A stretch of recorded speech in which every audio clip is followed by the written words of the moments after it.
At just 19 years old, Amora had already tasted both the sweetness of love and the bitterness of life. She was once a joyful girl, living peacefully with her parents in a small village surrounded by tall palm trees and red earth paths. Her father was a respected hunter, and her mother was known for her warm heart and beautiful lullabies that filled their home every night. Amora grew up wrapped in love, laughter, and hope for the future. Her voice was her greatest gift, soft, deep, and pure. Whenever she sang, even the birds seemed to listen, but life changed in one terrible night.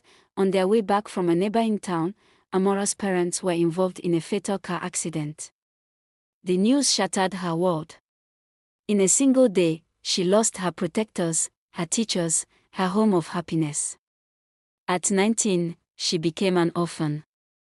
With nowhere else to go, Amora was taken in by her late father's younger brother. At first, she believed she was safe. But that safety was only an illusion. Her uncle's wife, Madame Ruqayyat, was a woman with a bitter heart and jealous eyes. She had a daughter of her own, Zainab, who was already 21 years old.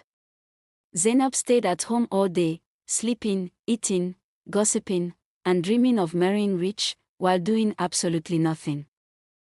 Amora's life turned into one of silent suffering. From dawn till late night, she worked like a slave, fetching water, washing clothes, cooking, cleaning, farming, and serving everyone in the house. She slept on the floor, ate leftovers, and was never allowed to rest. If she complained, she was beaten. If she cried, she was mocked, yet Amora endured everything quietly. At night, when the house was asleep, she would sneak outside and sit under the moonlight. That was where she sang, softly, painfully, pouring her sorrow into her voice. Singing was the only place she was free. Then came the announcement that changed everything. The Great Village Festival was approaching, a sacred celebration held once every 10 years. It was a day of dancing, drums, colors, and joy.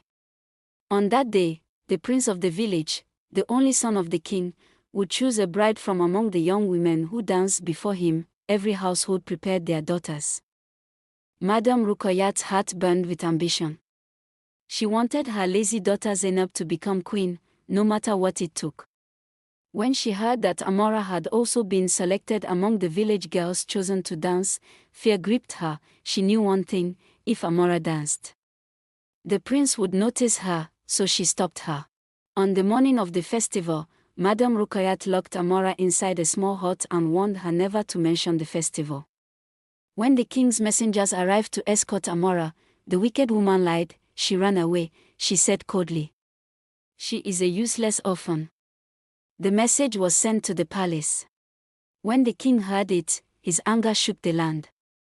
Running away from a royal call was a serious crime. He immediately declared Amora wanted, and the festival began under heavy tension. As drums echoed and dancers filled the village square, something unexpected happened. From deep within the nearby bush, a voice rose into the air. It was gentle, powerful, heartbreaking, and heavenly. The drums slowly stopped, the dancers froze, the crowd went silent. The king stood up. "Who is singing?" he demanded. The guards were sent into the bush. They found Amora, barefoot, weak, dressed in rags, singing with tears streaming down her face.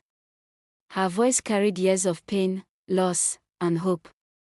They brought her before the king. When questioned, Amora fell to her knees and told the truth about her parents, her suffering, the lies, and the cruelty of her uncle's wife. The crowd gasped. The king's eyes darkened with rage.